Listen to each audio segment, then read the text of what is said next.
Hello and welcome to the Virtual Frontier, the podcast about virtual teams created by Virtual Team. Disclaimer: all of our interviews are conducted virtually. I'm Daniel, your host, and I'm part of the team here at the Virtual Frontier. In this episode, we welcome Buddy Sonja Preidert, CEO and co-founder at 1x Internet, Ruven Volk, CEO at PowerPool Solutions R&D, and Johanna Antes, Head of Communication at Bright Solutions. Our today's topic is how to kill innovation with public tender, or let's better say, how not to kill innovation in the process of a public tender. Aside from myself, my interviewees all have deep experience with public tenders and participating in these types of projects. We will talk about the meaning of public tenders, which dilemmas are often associated with them, and which possibilities there might be to design tenders in a way that innovation is not killed during the tendering phase. You might think, what a boring topic. You guys want to put me asleep right away? But far from it. Let's listen to the approaches, solutions, and experiences of our today's panelists on how to realize innovative projects in the public sector. A quick mention of our sponsor, FlashUp. Build your virtual team systematically and methodically. Scale with your business at any time and make work better. Learn in our free training how you can build, grow, and scale your business with virtual teams and global freelancers. Visit flashup.io/start to get free access to our virtual business builder training. For our international community, this is an English episode, and you can find the transcript of our conversation now in more than 20 languages on our blog at HappyScribe Public, or watch the video with subtitles for this episode on our YouTube channel. If you like the show, subscribe on YouTube, review it on Radio Public, follow us on Spotify, Stitcher, Audible, Google Podcast, or any other platform you're using to enjoy podcasts. You can also engage with our community on Discord. All the links you can find below in the description. So, without further ado, let's dive into episode 38 of the Virtual Frontier. Enjoy the conversation. Hello and welcome here to a new episode of the Virtual Frontier. I'm happy to have you guys here today to talk about an interesting topic. We have chosen the topic how to kill innovation with public tender. For that conversation, I have invited Buddy and Ruven and Johanna. So we have a new constellation here. But before I dive into the topic, probably you want to introduce yourself a little bit so our listeners have an idea from where you're coming and what background you bring from the tender world. Let's Thank you start for with the Buddy. invitation. So yes, I'm Buddy and I'm the owner and co-founder of 1x Internet, located in Europe. And we are, so we have a lot of experience doing tenders both in Germany and in Iceland, mainly. So yeah, and I take care of mainly sales and marketing. So therefore, I think that, I probably participated in a couple of tenders throughout the years. So I'm looking forward to a great talk here. So yeah, Ruven, take it over. All right, thank you. Yes, great being here. My name is Ruven. I'm working as a solutions architect since more than 6 years now, and I work with many huge clients in public tender processes. And I thought it would be a great idea to share some thoughts and learnings, of the things which are working really nice, where public tender makes sense, and also to discuss some topics where public tender actually oppose a threat to the goal of the business. And I think that's a really interesting topic, and I'm really excited to have this discussion with you today. So let's get it started. And Johanna. Yes, I'm Johanna from Bright Solutions, and I've been processing incoming tender requests for, let's say, 2 years. I already had some time, the last tender is some time back, but I'm super excited today to hear more about how those expectations that I saw and received as the first reach out to Bright Solutions from a customer side, how those expectations actually evolved and were developed further in projects. So as I was just the entry point and I always saw all the wishes and we would like to have this and that, and I never really saw what happened afterwards. And I'm super curious to talk in detail about this today. Great. So just to give a little bit an overview about the different topics, I would like really to get the experience out of you guys, what you have like already learned over the last couple of years since you're working in this area, how public tenders work, what is your experience there. Then we can probably dive a little bit into the part of the dilemma where just as Ruven mentioned, right, there are possibly some parts where a tender makes sense and other parts where it doesn't. And so let's talk a little bit about the dilemma between where it makes sense and where not, and why we do it. And also, what is the reason behind it for people that are interested in that? Why we're doing public tenders at all? What is the concept behind it? And as you guys have worked in this area a long time, probably we can also talk a little bit about solutions and alternatives that are more adapted to the actual needs that business have today, and how to approach them. But yeah, before we dive into each topic, maybe you want explain a little bit about your experience, what you have gained over the last years. Ruben, maybe you want to take it over there. Sure. So I think it's fair to say that I'm used to work with multiple agencies, like OneX or Bright Solutions and a couple of other companies. And one of the biggest challenges is always that, especially huge organizations, for them the public tender process is mandatory. It's not an optional, nice to have thing. They must do it. And so, like, there are many parties involved. And it's not always the project team which has a certain need which needs to get solved, but there are also so many different business departments, like an integral part in the process, like procurement, legal, IT security, data privacy, and so on. So at the moment where it comes to a public tender process, most of the work is already done, right? So usually there are a couple of months preparation to get this started. And as soon as we start and have the tender process in front of us as an agency, and this is the part where most people just call me in and say like, hey, Ruven, would you like to work with us here to apply and or reply to this tender process? This is usually the point where I say like, it's a bit too late because like there are already so many things specified in it. Which sound good on the paper, but are like in conflict with the organization originally intended with the whole process. Because most of the time, those organizations want to do something better in the future, but instead of creating a tender process where they say like, hey, we are looking for someone who can help us to create a better alternative to what we already have, they take the existing system, ask everyone like, what does it need or what do we need from system perspective, and they specify everything out how the old system is working, and they are asked for a new system, which is basically exactly what they already have, and it's maybe not always working as it should be. Right? Like a 10-year-old solution is probably not the best way you could do today if you just rebuild it. And like this is one of the most common cases I see in the tender process. If I can add to it. Yeah, so I think like, where you talk about, of course, organizations and what we deal a lot with, and especially like in Iceland is, of course, just government. And I always like what they say at the city of Reykjavik. They say, we are dealing with taxpayers' money. So we need to also behave well and do things like correctly if we are also having taxpayers' money that we are going to be handing out.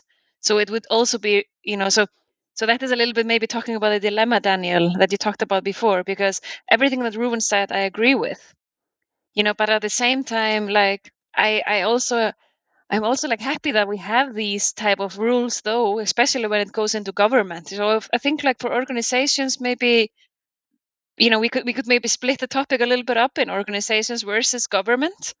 Maybe that would be wise, because for the government, I think like, still the dilemma is the same, what Ruven explained, they come to you and say like, can you build exactly what we have? And they put all this effort in it.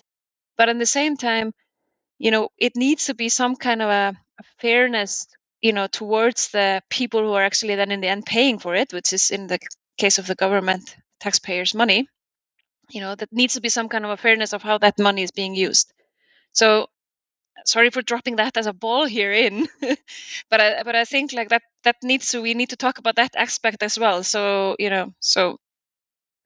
But that's what we are seeing a lot. There's one thing, the organization public tenders, and then there is the government public tenders.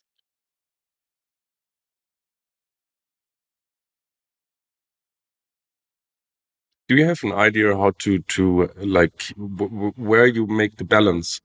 Like, I get it completely, and I agree with the issue that if you handle public money, taxpayers' money, you should do it probably wise. Even in the private sector, right?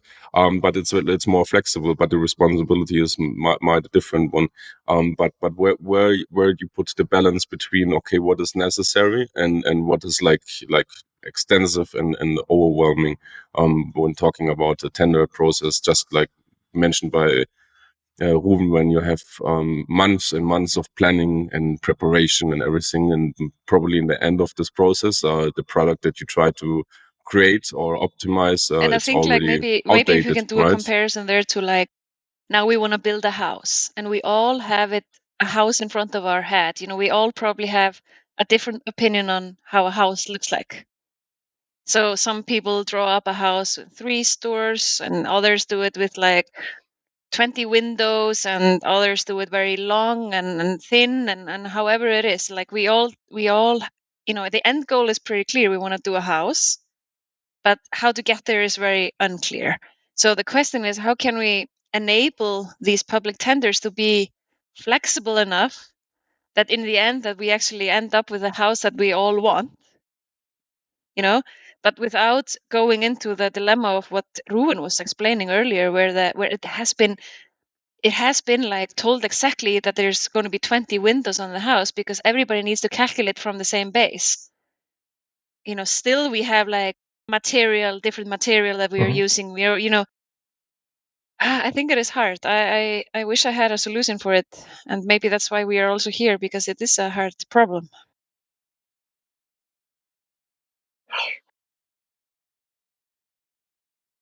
You made a really good point, and I like the example with the house. And I think we should highlight for our readers. I think it's obvious, like we're talking about IT projects here, primarily software development, and it's a big difference if I build a machine which I ship to the customer and needs to run in the factory for the next 10 years, or if I build a software project. But still, like software projects or constructing projects, they basically share the same process. The requirements are slightly different, but they are approached in the exactly same way. So when there is a tender process, no matter if it's government or a privately held organization or whatever, basically it's always about making sure that all requirements are communicated upfront. So we have the clear expectation, what is the outcome of the project. And most tender processes I've seen are always about projects. They're not asking for a service.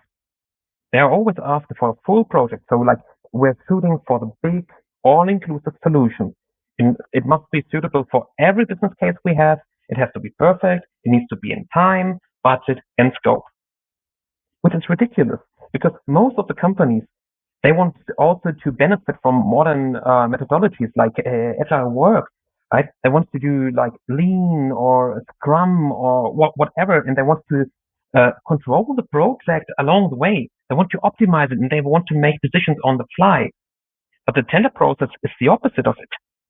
This usually requires the vendor who's participating in the process to commit to a fixed price and timeline. And we are liable for that. As the vendor approaching such a tender process, we make an offer and we are legally responsible for that. For something where the customer is not always sure that they know what they want. And most of the time, as soon as the tender process is won, they start with a kickoff workshop and then we figure out what they really need. And most of the projects I participated in has been exactly like that. We started with a discovery workshop once we won the tender process. And then we committed on the scope and the timeline, even though procurement was already done. And like this is not really taking into account like what we can do from a modern perspective, right? And it's all about risk assessment and risk mitigation. Yeah. I would love to add here that we all agree that rules, especially when it comes to like official tenders, have to be set, of course. On the other hand, I want to highlight here that features are always, or requirements are always like the number one goal in creating a tender or responding with an offer, but not goals. That fits perfectly to what you said, Reuven, with the fact like you agree on, let's say, a range, and after that you have a workshop to actually talk about what's happening in the project. So I think that it's less about changing rules, but more about how requirements are set up. So instead of saying like, oh, we want to have this kind of design, is like, hey, our goal is that we involve our target group of XYZ more with a new design related to this kind of example, for example. So I think that shift in the communication could be key. So we have the focus on the goal instead. Like, okay, what do we want with the new website? Do we want to have a better branding experience, or do we want to have more customers, more leads, or is it a totally internal process project? So it's something else that we want to target. No. While we're talking about here about the customer side, I often have the feeling like the customer has an intention what he wants to or what he likes to achieve, or she. But the knowledge, the deep knowledge about how to get there is a rare case that it is there, right? Mhm. So there's always this discrepancy between what I want and how to explain it to probably the supplier or the architect that is going to build this project. How we can close this gap while we have this long periods of the tender process, sometimes months, where you're waiting for everyone getting together. And then you have, like, in the first place, this issue that the customer has difficulties to make a right concept, write it down, what is really the requirement and everything. And then you end up after months and months of participating in the tender. And then you find out that essential parts are missing. Mhm. I think it's important to understand where the whole thing starts. And like most tender processes don't start with like, oh, we need to run a tender, right? We need to have a problem first. And when an organization has a problem, specifically an IT problem, they want to rebuild something or build something new, they usually start with an idea. And then they try to figure out if they can like solve the idea internally with the people they have in-house. And most of the times the organizations are really busy with their daily work. This is why they say like, oh, look, we don't have capacity for it, so we need to reach out and find someone. And they need to select a vendor. And the project is probably not that specified out. So what do we do as a logical next step? We don't reach out to the vendors because we're not allowed to. So we think about like, okay, what type of project it is, and then we invite consultants, which are really good in like helping us to structure our ideas in a way how we can like run them as a public tender. But they are probably not the people who are implementing the stuff. And those people are usually also guiding the customer through the tender process, and they help with the evaluation. And they are really good with the methodology, because the methodology is something which has been proven over years, and it's there again and again. It's a pattern which we keep on repeating.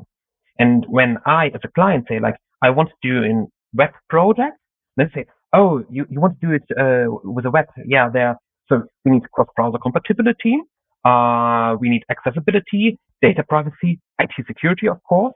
And they keep on filling in those requirements without understanding what the actual need of the project is. And the need is usually something really simple, and then it gets enriched with all those requirements, which is the right thing to do. So don't get me wrong. Also, the tender process is the right thing to do, because we want to have a fair and equal selection process here. But the scope, the initial problem of the project is most of the times lost on the way. And it gets enriched with multiple meetings. We spend 1 or 2 months by assessing all the requirements, and then we ask for vendors who can provide us the solution we described. And this is most of the time the biggest challenge, because the solution we described by then is based on knowledge which has been assessed from the past and has been repeated over years, and is probably not what I need if we come from a different perspective. The different perspective I would like to introduce here is if we would start from scratch and if we could use any technology, what would be the best way?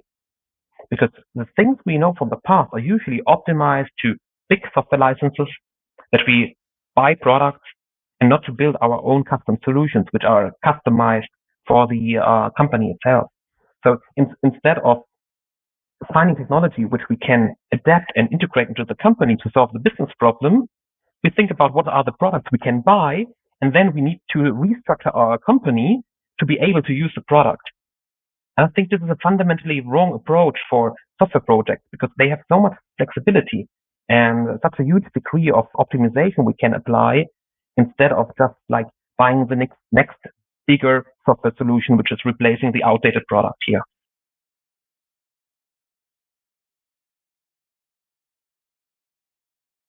Adi, you wanna comment something on that? I think one crucial point in the public tender is how are you going to evaluate the offers, because actually that is about that in the end. You know, so for example, I'm going to make an example. We have a public tender and it's 100% going to be judged on the price. So that is one, for example, something that is probably, from what I have seen, not very effective. Because then you describe every single, and let's go back to describing a software product as a house, you will just then use the cheapest way of how to build a house, and you will just put that in, and in the end, yes, you will build a house, but it's maybe not very, very good solution. So maybe that is one of the first things that you have to think about, or it's like, how are you going to be evaluating this whole public tender? So the more, of course, you evaluate actually the technical approach that is going to be done, or the way of how it is going to be done. So often we see 70-80% being like evaluation on the technology or what we are proposing or designs that we need to do. We often need to do a lot of work. We are asked to do a lot of work that everybody is supposed to hand in. That's another topic that we can talk about too. But generally, if the price is only maybe 20% and 80% is actually that we bring out an innovative solution, that then maybe you will get out what you need from the public tender, potentially. Because then you have the flexibility of being actually bringing in a very technically advanced solution to the organization, for okay, yes, higher price, but it's not going to end up, that's the weight. I'm curious to hear about Ruben and Johanna, what's your experiences with the weighting of the price versus solution, actually?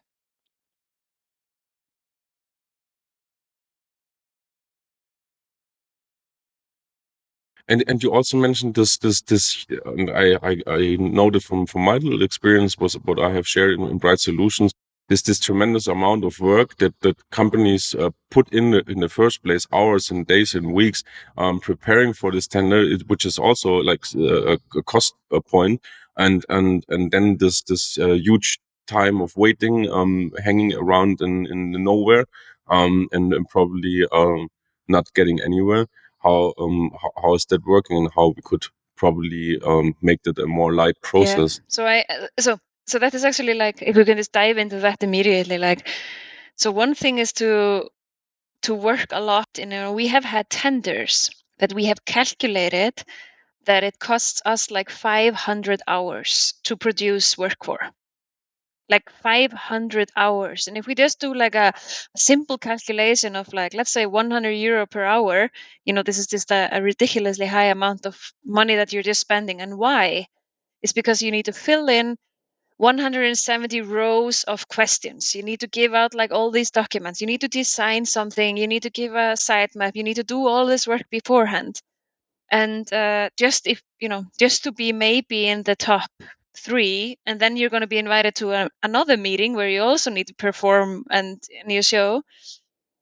That's of course a decision that you need to make as a company. Is it really worth it? And maybe that's actually like in the end, the organizations are probably going to get somebody who really fights for the tender. But in the end, you need to be really smart of like, for me, 70% technical solution, 30% price would be, I would not take the price and make the price higher for the percentage. But I'm curious, Johanna, what you maybe saw. All right. Yes.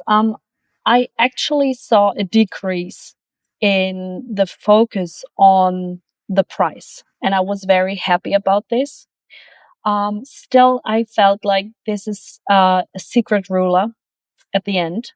Like even companies or organizations who highlighted we're not taking the lowest price are always, the second question is always like, okay, why is the price so high, for example?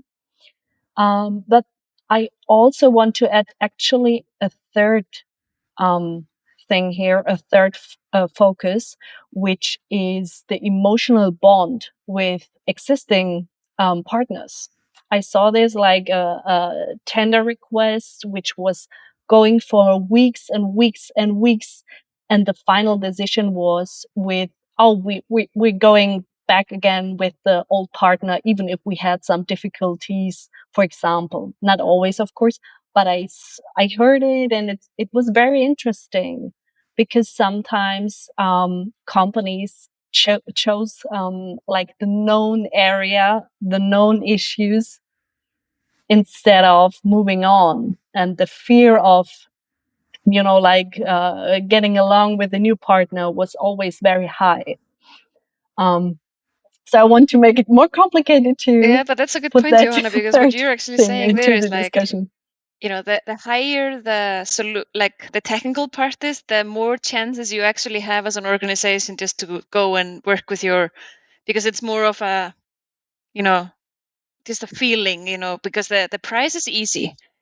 If you put in 100,000 euros and somebody puts in 90,000, it's easy to select. But if you describe like, I want to do it with React, and the other one says Vue.js, and the other one says Drupal headless, and the other one says Drupal, not headless, whatever it is, like then it is difficult to like, there are emotions that go in it, like, right? Yeah. Yes. So the what I want, that's a perfect word, emotions. The request is always very rational. And then the emotions kick in within the process. And I think also to put in emotions first and to be aware of how should my project partner be. Maybe we have it already or whatever.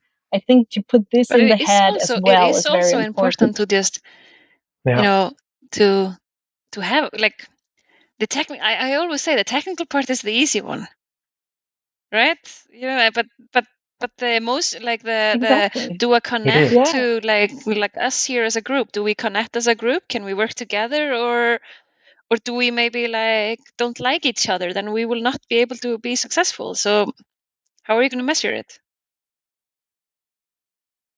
It will be then a school project where one person performs everything and the others bring the pen or something. I would like to take it even one step further, because like we opened this conversation by the challenge that like the public tender process is basically killing innovation at its start, right? And one common mistake is that organizations, like, they always start with a project tender process in mind. They're looking for someone who can build their idea, and it's a dangerous process going this way, because you brainstorm with your team and with your organization, you interview many people, and you try to figure out like what do we really need? What do we want? And you put this together, and you want to make sure that you're really certain about what you're asking for, because now it's a public tender. Someone is going to build this project, so better do it right. Because like as soon as you like contract with someone, there's no way back. So there's a lot of pressure on the individual people in the organization. But it would be so easy, instead of thinking about a project in like project contract context, about like we have an idea and we need a service provider which will help us to build this idea, to bring this idea to life. And instead of asking for a project contract with a fixed timeline, budget, and scope, instead you could ask for a service contract, which would be much easier. So instead of like getting a budget about like a huge sum and a time scope and get the approval for it, you could instead like say like we want to build a project of like estimated this size. We maybe want to invest 1 year to figure out if this idea is feasible. Yeah. And instead of like asking for a fixed price project, just ask for a service provider. Because as an organization, this gives you great benefit. By just selecting a service provider, you can focus on skill and value they're going to provide and contribute to your organization. And it would also give you an easy exit option, because when you like run a project on time and material base, of course you have a higher risk that the outcome might not be what you asked for in the first place. But to be honest, especially IT projects, they never turn out as they have been asked for. There's always continuous innovation and feedback, and like the projects are much better in the end as soon as you started working with your IT provider than you thought in the first place. And most people and organizations I've seen, they have been really happy with the outcome, which was different from what they initially asked for. Of course, like the overall way, like the end goal is always the same, but the way how we get there and how many additional benefits we introduce along the way is something we can only do if we have like a really good service agreement and work on a time material base. And when we figure out like we want to invest in a certain field because like we see some potential there, actually having a public tender process would kill this. It wouldn't allow me to do that. And instead I have to do an expensive change request once I build a solution I don't need in the first place, right? Because when I'm into like 1/3 of the project, I figure out I need a different thing here and a different feature. I have to build the whole project now because this is what we are committed to by a contract on a project basis. And then I have to pay expensive change requests. And this is something we should change immediately, like anyone who's asking for a project like that. How I've also seen it is like I feel like sometimes that the larger the agencies are or the software companies, the more experts they are actually in like dealing with change requests. So they go in like with we've lost like tenders to like very, very large agencies where I think like in no way that they could be cheaper than us. But what they are obviously doing, because at least like in some tenders, you can actually ask afterwards how much did the project in the end cost. And I have seen these numbers double or triple afterwards, because these large companies, they often have like experts in asking for change request, making sure like I didn't say in the requirement and all this stuff. So to your point, Reuven, like the smaller I think the company is, the more probably honest we are about like the efforts. And the larger you are, you have more processes of being able to like deal with it. But I really like what you say, Reuven. You talk about the MVP process. Like rather do so I have a thought about that.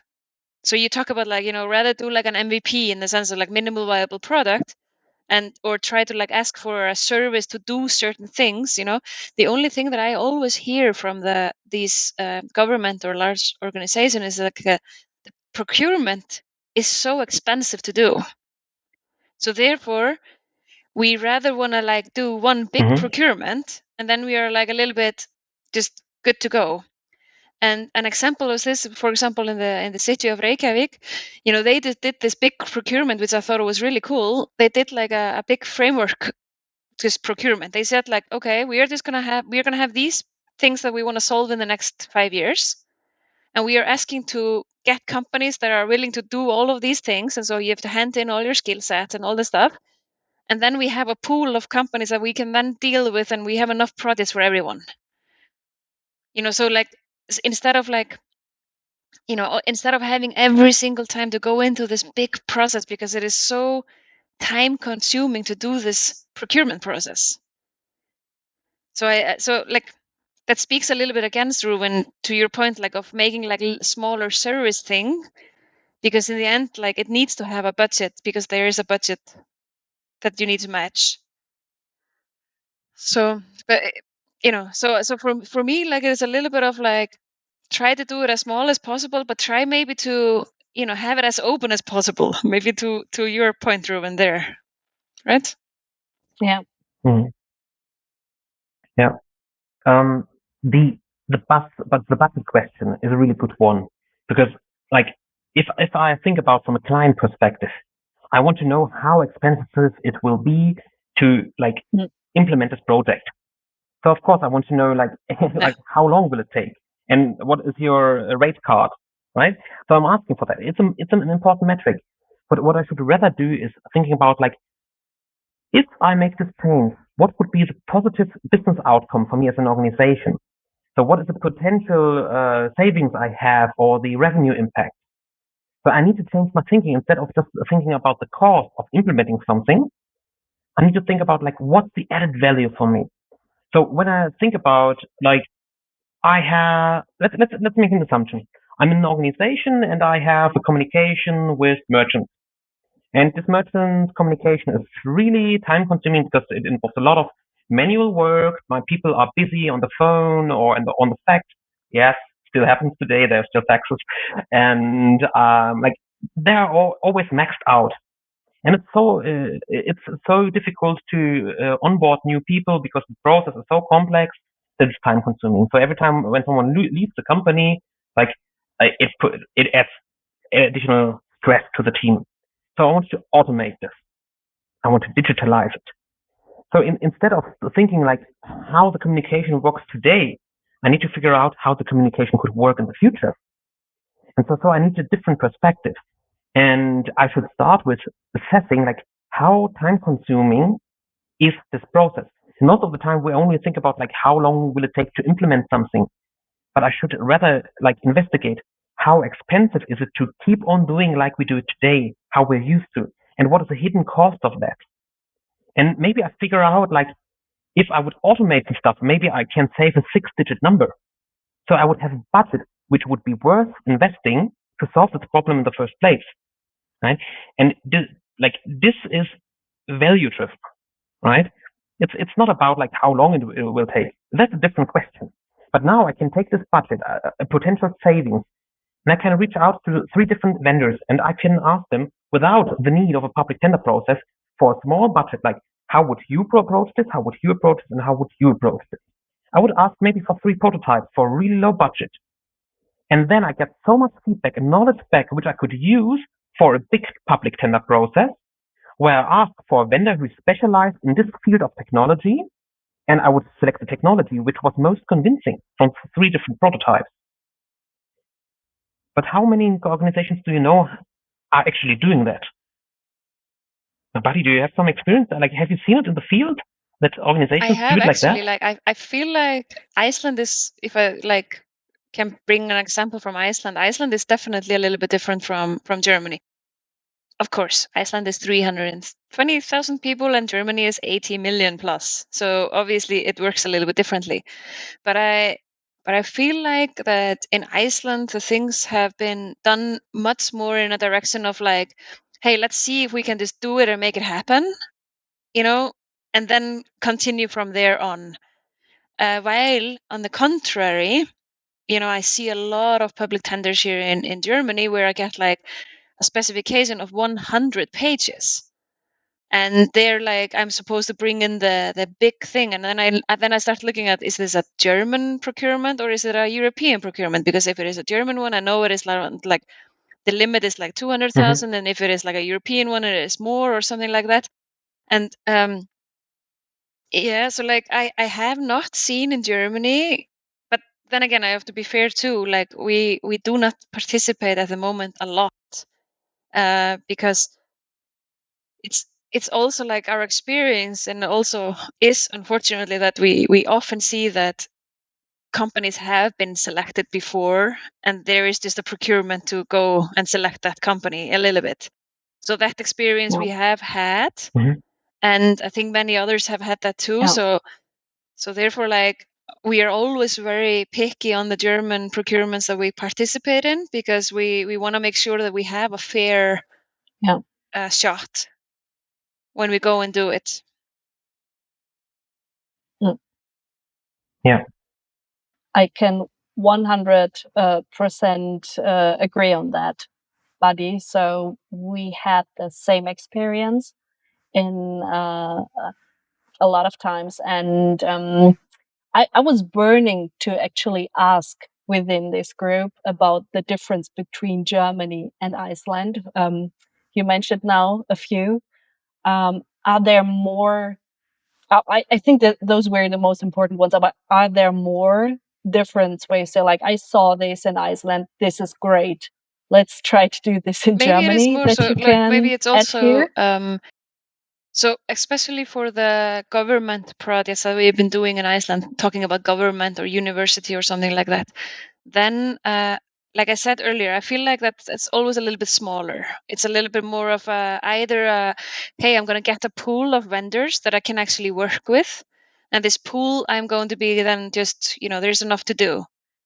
While in Germany, it is more like I select one. So I once, not long ago, there was a university procurement happening here in Germany, and they were actually asking for 2 vendors, which I thought was pretty nice, because it meant like that they, but the mistake that they did, in my opinion, they just asked for the cheapest price.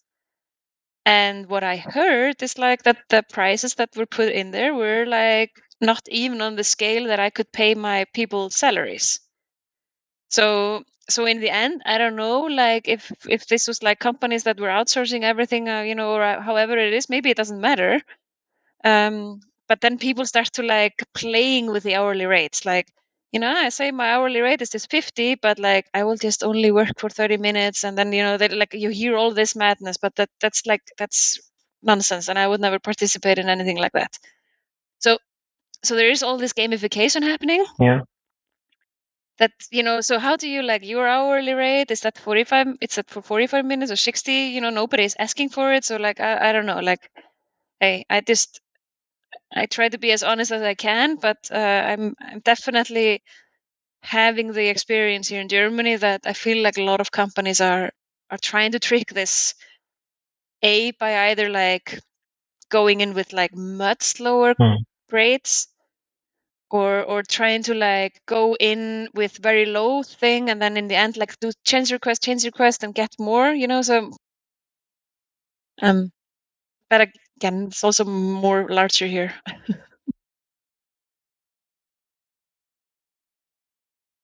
How could we get there to a more honest process? Because I see there are 2 points, or I have a question and a point to make.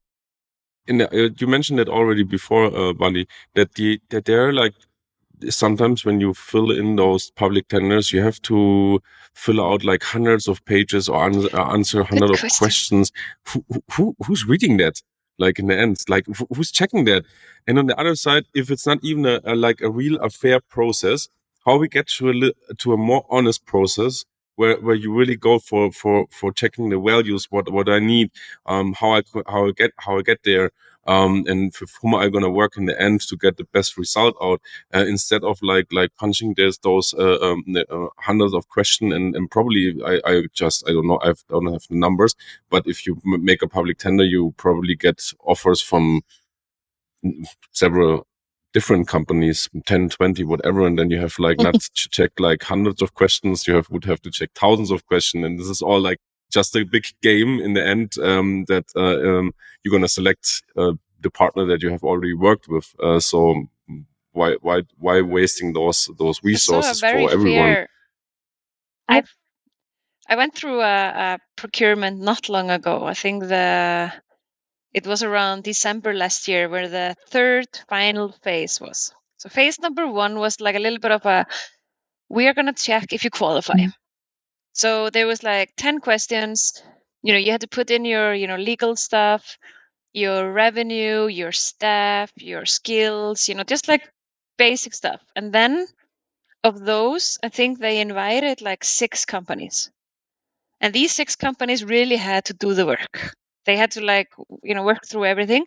And then from those, 3 were invited to have a presentation in front of a jury. And the jury actually and in the end, we got amazing answers back from the jury. So we were second place in that particular tender. But we also got for every single thing we did, we got what grade did we get? And what grade did the others get that got it? And what was the difference? So, for example, the other company that won was obviously somehow much larger. So they had all the checkboxes in ISO certification and whatever it is that we didn't have. So therefore, they got higher for that. So I thought it was actually a pretty nice process. And I felt like even though we spent a lot of effort on it because we really wanted to get it, I really, in the end, I felt like, hey, I was treated fair. And this was a UK. It was in the United Kingdom public tender. That's it. So this was not a tender in Germany. And I have never seen this, for example, in Germany.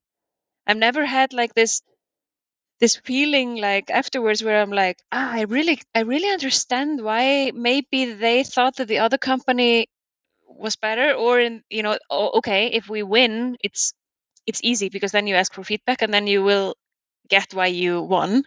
So that's good.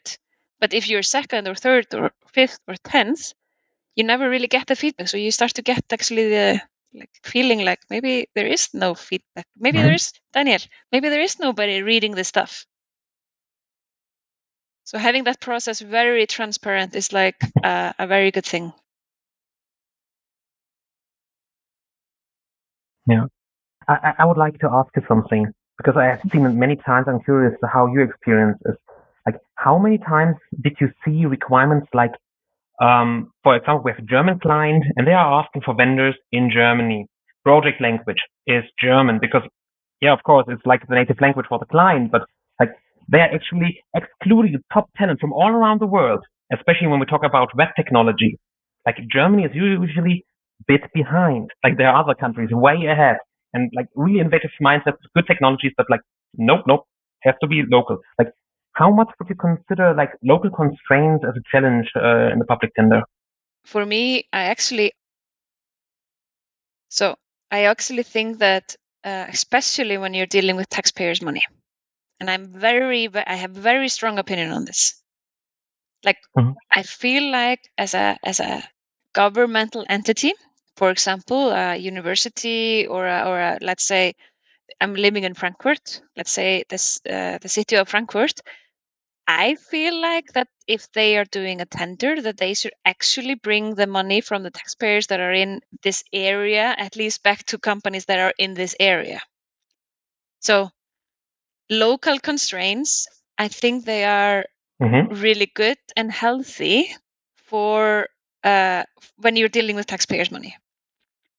So I think it is important, because I feel and now I have we have 2 or I have 3 companies, one in Iceland, one in Germany, and one in Spain.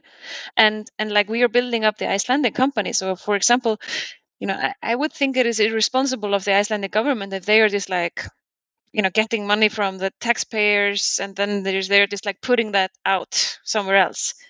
But now comes towards your question, Ruben.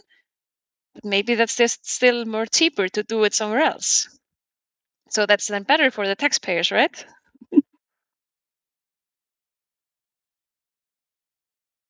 Well, I would always consider it from the value perspective. If there's someone who has great technology, which is compliant with my requirements, and compliance is a really, really big topic always. You need to comply with data privacy and IT security standards. That's for sure. And of course, if you are in the European Union, especially for government, they have to work with preferably companies in their own country or at least in the European Union before they're even allowed to contract people from outside.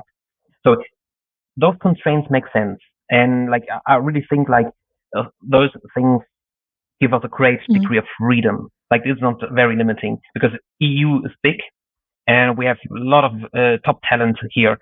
But the challenge is, and I really want to emphasize this, technology is innovating faster than anyone could keep up.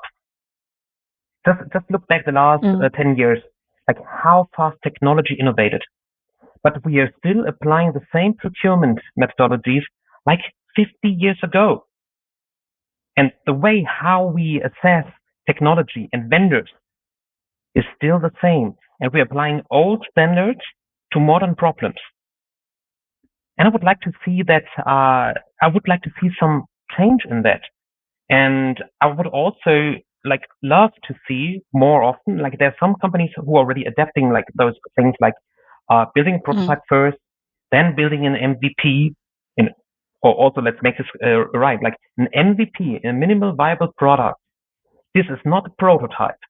This is the first application I can own and operate as an organization. So in case it's a website, an MVP has to be fully compliant with IP security and data privacy. There's no way around it.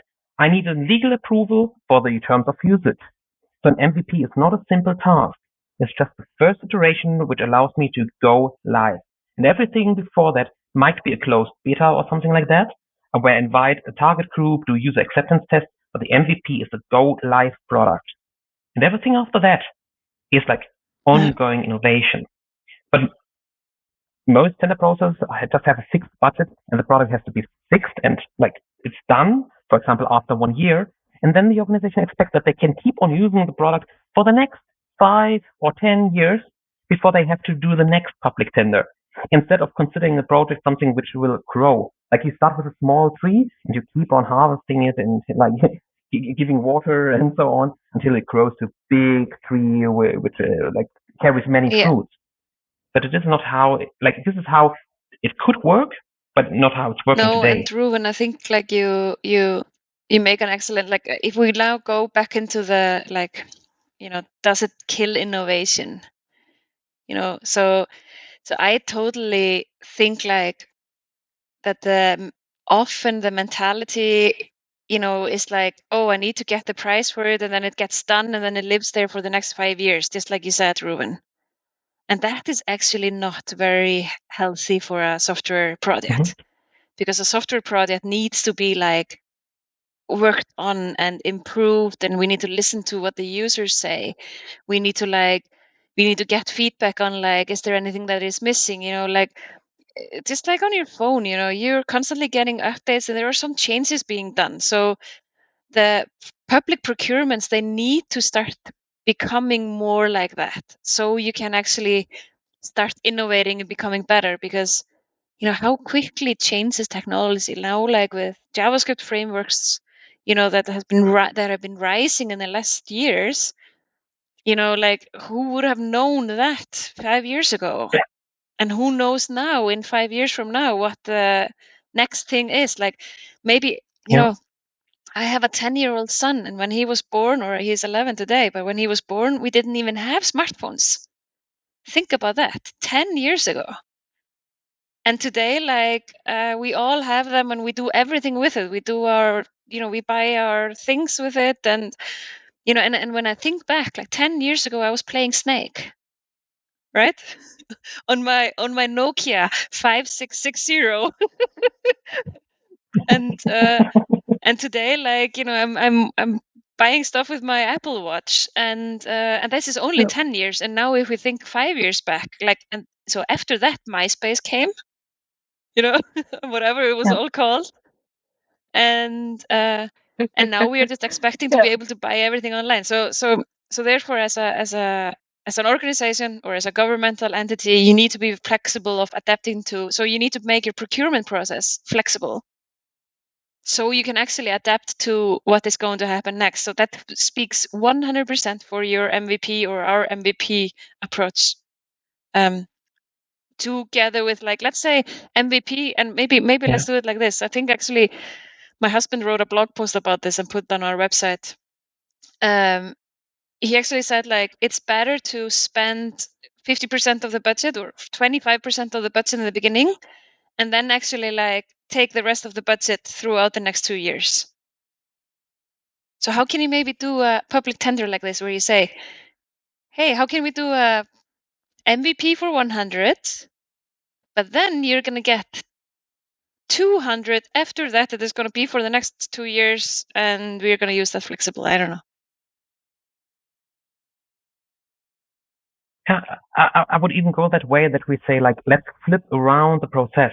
Usually we have the public tender for the project, and like we have 80% for the like development, yeah, like the initial investment, and then 20% of the budget for the maintenance operations for the next 5 years. And I think this process is flawed in its principle, because we know technology is changing, and change is an integral part of owning and operating an application, especially if it's exposed to the internet. Because like the internet, this is like, I go on the street and things happen on the street. People come around, and like people with different interests. I never know what's coming next day, right? I need to be prepared. So change is important. And so the public tender should focus on spending 20% of the budget for proving that the technology is working, in the 80% of ongoing change for the next years. And instead of thinking about the project, we think about a product. And what I love seeing in the industry, and this is like slowly taking place also here in Europe, is that organizations think about like building product teams again. So starting with a project, maybe with the help of an IT vendor, but building the knowledge in-house and having a small team which owns a specific product as a service to their clients. And so this team is growing, they build the know-how in-house, they get the services as they need, and maybe they have some like help in the beginning, but the vendors are then slowly fading out or focusing on other innovations along the way. But they understand how a product team can grow over time, and they have like a certain budget for it. And so they don't think about like how expensive is it to build the application. They think about like how expensive is change management, and running a web application is change management ongoing. And so I would think about like, okay, how much money would I like to invest on a monthly basis? So this would tell me how big the team could be, and also how much innovation I can drive. Like the rate of innovation is limited by those constraints. And if the team has the flexibility to ask for professional opinions from outside of the organization, and we have a lightweight procurement process for that, or we found a partner which allows us to like consult on a continuous basis, this is like even better, right? Yeah, but talking about the COVID now, like I'm actually, you know, I think we've solved it. I think we have like a good idea here. Now we just have to hope that everybody is listening to us and doing procurement, that you just like for our next thing that you're gonna put out, like you do it like that. But I am really curious about the COVID situation that we have now, and maybe because like we've also been chatting about this. I am amazed in Germany, for example, how quickly some things have been like going, on. And let's just talk about things like, going to, get a vaccine. And there's like obviously this software that everything is being registered in. However, that is all being done, I don't know. But, I'm curious to hear, do any of you like know like how, were there public tenders for all these things now in this? Because I feel like there's so much stuff that has just been rising, right? Do you know? Or at least like, have you read anything about it? Yeah. I heard about one particular application that was doing like the follow-ups on contacts. Yeah. And I remember that this app called Luca, they built just the project and started selling those applications and services per license to different government entities, right? Which was causing some kind of trouble because others felt excluded and everything. But I think it's all specifically in this case where you have an urge to deliver a product or a solution for something. you have to think about, okay, who comes first and can provide really a solution for that, probably get a shot, because quickly. we need to fix the situation, right? Yeah. Lives are depending on that, and probably I don't want to wait for a tender for 6 months to see who else is probably able to provide a solution for that. So there you should again always have this balance between what is really required and who's gonna get there, and for what price. And then decide fast, right? And I think this is what I heard also from you guys in different contexts right now, that we should be more focused on the solutions and how to get there, instead of having these huge processes in the backyard. And what I really loved in this conversation was what you was mentioning, Buddy, that this participation between the person or the organization that makes the tender, and this feedback loops, right? Having this constant feedbacks on the process to make it more transparent and make it more light, right? And even if you didn't won the tender in this case, you got a lot of feedback, and probably you can use this feedback for the next tender with a different partner or with maybe the same organization, and get just better results, right? And the reason why I asked was just that because most of the tenders I've participated in, they have lasted at least for 4 to 6 months. So therefore, like, seeing all this like Corona Warn app and the Luca app and all these like software, I'm like wondering, like, how did they manage to do all this stuff so quickly and still be innovative? So maybe because they didn't do the, maybe because they actually probably did this how you were describing it before, Ruben. That we have a problem and then we need to solve it. So let's just get the company to do it, and we are going to get the result. And that's a key takeaway here. So instead of writing 100 pages of requirements and telling the vendor how they should do their job, just describe your problem and what you need to solve. And the important thing are the constraints. So they need to know, like, what are your standards? And there are like standards which are defined by law, right? Like legal requirements, of course, but there are also standards in your organization. And so for the vendor, the hardest part is to understand, like, how's your organization working? So if you're not able to describe your key problem on, let's say, 3 pages, and like those 3 pages could contain like everything the vendor needs to know to make you an offer and to make a proposal how they would solve your problem, then you're probably doing it wrong. And yes, there are like most of the times we have old projects which are already there. Like there's an extra application running for 10 years, and we need to do like end of life, and we need to replace it now. Okay, so we have like a compelling event here coming, right? End of life, we shut it off, and then our business is also offline. Can't be. So we need to move. This is a compelling event, but please do not make the mistake to describe how your old solution is working. Say why you need it and what should be the positive business outcome, but ask the vendors how they would solve this on a creative way, and you would be surprised by asking different people how they would actually solve this problem. And you can take this feedback and you can share it in the next iteration. And you can take it to the next level if you like, but it will not happen if you specify everything out and like have like a budget of, let's put 1 million here. You have 1 year time, go for it. And along the way you recognize like, oh, we could do so much better. I agree. Any last thoughts from you guys, Johanna, Buddy, about how you would like to see this tender process evolving in the near future as we come to an end of our wonderful and insightful conversation? I have high hopes, just as Buddy already said. Like, what happened with the German systematic in terms of speed and all the requirements within the Corona time? We saw something changed. We don't need to talk about problems and issues here, but even like simple things as remote working, like there are so many aha effects right now.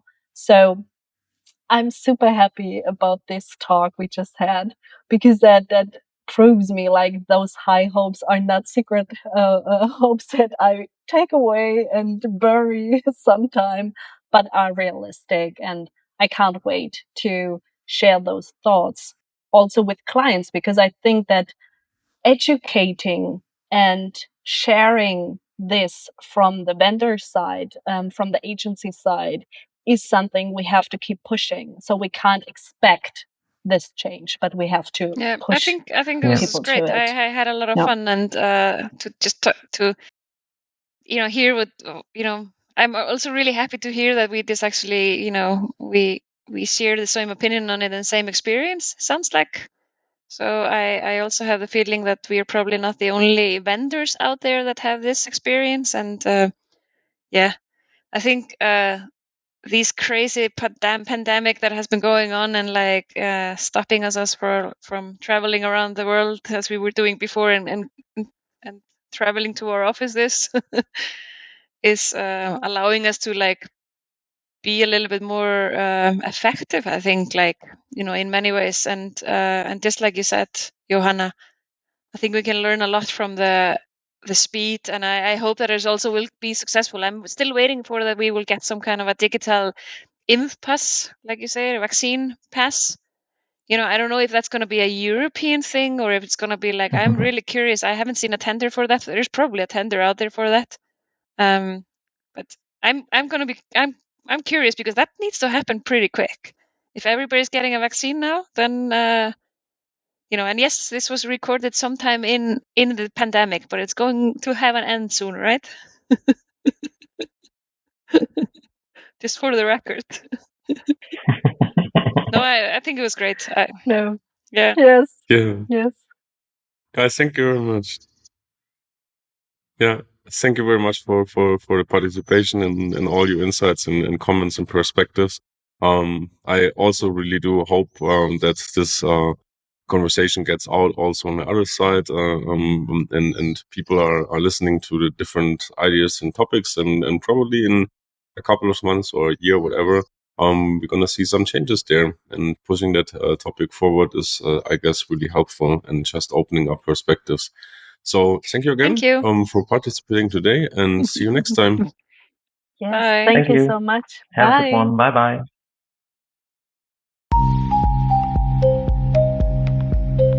A big thank you to Buddy, Johanna, and Ruben for participating in this special episode. If you think about participating in a public tender or you are about to launch a public tender for your organization, reach out to Buddy, Ruben, or Johanna. They can provide you with the right tools and frameworks to make your next public tender a real success story. You can subscribe to The Virtual Frontier on Apple Podcasts, Google Play, Stitcher, Spotify, YouTube, or wherever podcasts can be found. And while you're there, you can leave us a review. Please support us on Patreon so we can keep improving the show and your experience. On behalf of the team here at The Virtual Frontier, I want to thank you for listening. So until next episode, keep exploring new frontiers.